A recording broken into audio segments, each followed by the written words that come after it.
All right. Happy Friday, everybody. This is our last Friday so far with TikTok still being around. So, in honor of the pending demise of TikTok, we figured we'd do a whiteboard and talk a little bit about what's going to happen when TikTok gets banned, if it gets banned. So, we are recording this on Friday the 17th. The ban goes into effect on the 19th, that's Sunday, and the 20th is Inauguration Day. So, let's figure out what happens when TikTok dies, if it dies. Trump has said he might issue an executive order, but we all know executive orders are basically just press releases on nicer paper. So the TikTok ban was approved by Congress in a rare bipartisan moment over the last few years. So it's safe to say that barring a court injunction, this is going to proceed for the time being. There are some provisions in that law that do give the president relatively broad latitude to execute a qualified divestiture. It's not entirely clear what constitutes that, so President Trump may have some leeway to make things happen. But as things stand right now, on the 17th of January, TikTok will die, and by die I mean be delisted from the App Store on Sunday. So first, let's talk about what that actually means. And I think it's helpful to start that with what TikTok actually represents from a media standpoint, right? TikTok has about 170 million US users, according to TikTok. And of those, about 50 million, roughly, about 27% are daily active users. The average time on the platform is about 53.8 minutes a day, and we only use these daily active users for the calculation because we're not entirely sure. Platform reported time about 53.8 minutes. That's like almost an hour a day spent on TikTok on a active user standpoint. Obviously, some people probably skew super higher than that. Some people may only be on there for a few minutes a day. But the point being, at the very least, the daily active users, we are looking about an hour a day, which leads TikTok to a point of total time. And this is, again, an approximation based on the data we have, and the daily active users only. So somebody who logs in once a week, once a month, etc. We're not counting them in that total time because it's just not a consistent, whereas a daily active user, much more predictable, much more stable. And if you don't believe that, that's 2.69 billion minutes a day of time on TikTok. And the reason that's so significant is because really we live in an attention economy, right? So attention really is an actual commodity that has value and tends to behave like some other commodities, albeit with some network effects.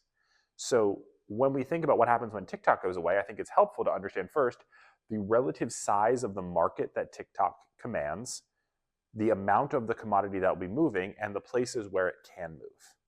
And then finally, what you as an advertiser can do. So let's look at the two biggest like-for-like United States comps. Those are YouTube and Meta. So if you look at YouTube, total number of users on a daily basis, somewhere around 122 million, total watch time around 48 minutes a day for those daily users, get you about 5.9 billion minutes a day. Right? There's a reason YouTube is the world's largest video platform, and it's because people spend almost 6 billion minutes a day on the platform just in the US. And then if you go to Meta, there's some around 190 million daily active users across Facebook and Instagram, spending an average between 30 and 35 minutes. We took 33 from Meta's Q4 report. Gets you about 6.4 billion minutes a day. So if you can think about the total video market, you're really looking somewhere in the neighborhood of almost 15 billion minutes a day is the total size of this commodity market for video entertainment on social. It's not a perfect market. It is not a perfect comparison. And of that, you can see that TikTok is relatively small part. I mean, it's, call it 20% of that market, give or take or give. 20% is enough to crash a stock, as any short seller will tell you, but I don't think that's what we're going to see. So when TikTok gets banned, what happens is the app is delisted from the app stores. Future updates are not supported, but the app will continue to function for the time being. So what you're going to see is something like this. And what we did was try to chart it out and show you daily active users on the Y, time on the X. And what you'll have here is, over the first week or two, an initial flight off the platform. That'll probably be anywhere from 10% to 20% of the user base will just leave. They're like, you know what? I'm not investing any more time here. It's done, right? And then things will slow for a bit, right? You're going to have a plateau where the people who are still there are still there. The content is still being made. Maybe there's a deal in the works. Maybe there's not. But eventually, over time, you're going to start to see that if this trend doesn't reverse, you're going to start to see what we call the network losses. These are the losses of either people whose all their friends have this initial flight has gone somewhere else and they're following, or some of the creators who are still here start to leave or start to focus their efforts on other networks. When that happens, you're going to see another flight out of daily users. And then once again, another stabilization period. Maybe it's shorter, maybe it's a little bit longer, but then you're going to have the content losses. This is what happens when the number of people who are actually creating and posting content to TikTok is no longer sufficient to entertain people to the same level. The content quality suffers and people start to leave the platform. So, and by start to leave, I mean finish leaving. And then at the end, you're going to still have this group of people who are still logging on to TikTok every day, who are just your true, we're going down with the ship, Captain Smith. And we all know how that ended for that guy. So this is the pattern you will likely see. Now, as a marketer, this is helpful to understand what to plan for, but then the question becomes, well, where does my audience go? And I think we've got 4 options here. Number 1, the most likely scenario is going to be a nearest like platform. So at this point, Instagram Reels, YouTube Shorts, Facebook Shorts, or whatever Facebook's calling their Reels, has pretty much replicated the TikTok interface. They have come to a pretty close approximation of the TikTok algorithm, albeit with a slightly different bend, right? Those platforms are pretty similar. Reels has gotten pretty addictive. These are pretty like-for-like platforms at this point. So that's probably the most likely scenarios. You're going to have a migration of time into those platforms. There is the emergence of RedNote, which is a Chinese-based video sharing app that some people in Gen Z are going to. How popular that's going to be and how many people are going to be willing to navigate Mandarin and trying to figure that out just to not go to Instagram or YouTube Shorts has yet to be determined. Then you have some of the more interesting options, which are 53 minutes a day is pretty significant. You can do a lot with 53 minutes a day.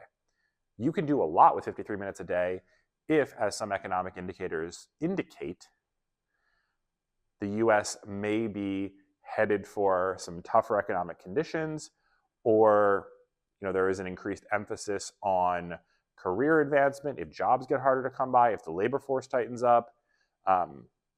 Very, very possible that people say, you know what, I'm going to take this 53 minutes a day that I'm spending on TikTok and I'm going to invest it in my career, I'm going to invest it in my fitness, I'm going to invest it in my passion project, I'm going to invest it in my side hustle, I'm going to invest it in my friends and family, I'm going to invest it in my social relationships, something that is offline or in real life. Very possible that we see a pretty significant pullback of social media time. We actually polled our employees and their friends who are under the age of 25, and this was actually the most common answer, is I'm just going to get 50 minutes of my life back every single day, and I'm going to use that time for yoga, gyms, workout, reading. Entirely possible. And for marketers, that just means that's just non-monetizable time. That's just a commodity that is no longer available. And then finally, there's new media. And this one's the most interesting because we did hear that a lot of people have podcasts they're really curious about but don't have time to watch. They really have newsletters they want to read but they don't because they're currently on TikTok. They said those would become more important to them. They would now have more time to do that. So you end up in this situation where all of the above is a likely answer, and to what degree we're going to have to figure out, and it's probably going to go brand by brand, audience by audience. So audience research will be important. If you have done audience research in the past, I would suggest you redo it at some pretty regular intervals to find out where these various groups are going. Now, if we take this piece here, right, just the nearest like platforms, you're probably wondering, well, okay, what's this going to mean? And the natural answer is CPMs are going to go up, costs in those platforms are going to go up, but that's not the full story. So here is the best approximation I can show you for probably how this goes. We are starting with a CPM somewhere here. As this initial wave, this initial flight goes to the nearest like platform, you will actually see CPMs go down because you will have new people, more time, more available impressions, but the advertisers will not follow that fast, right? Because advertisers aren't going to know where people are. Advertisers follow attention. Advertisers don't drive attention. So you will have a reduction in CPM, but the second advertisers realize, oh wait, there's billions of monetizable minutes available every week on Instagram or YouTube, in comes the ad money, and then that will push the CPM up.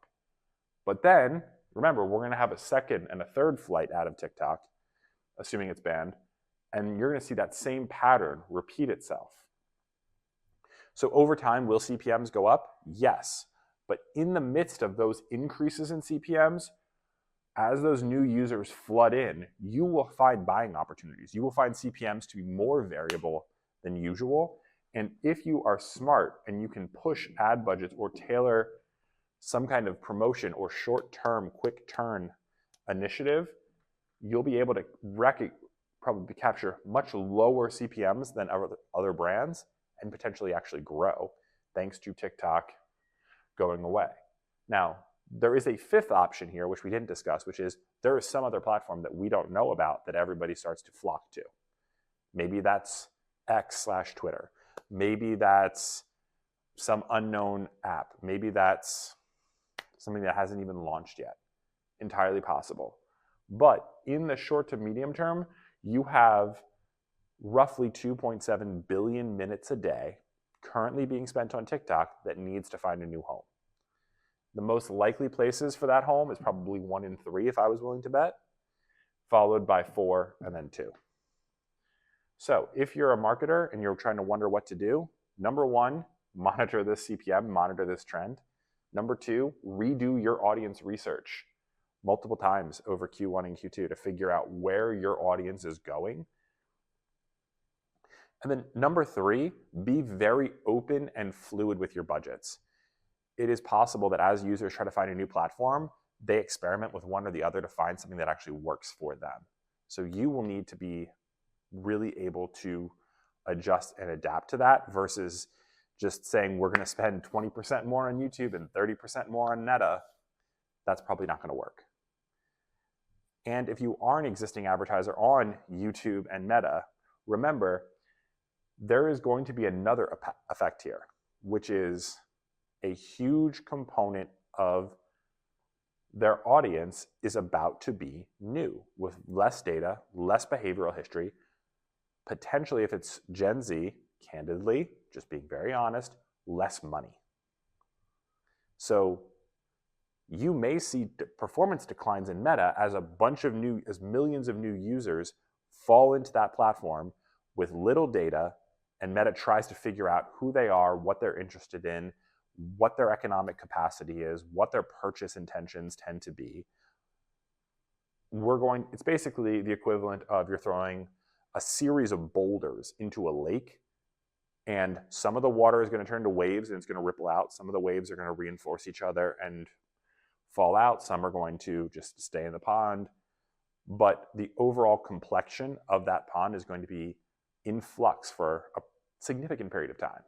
Hence why being able to be agile, keeping an eye on your numbers, keeping an eye on your audience, very important.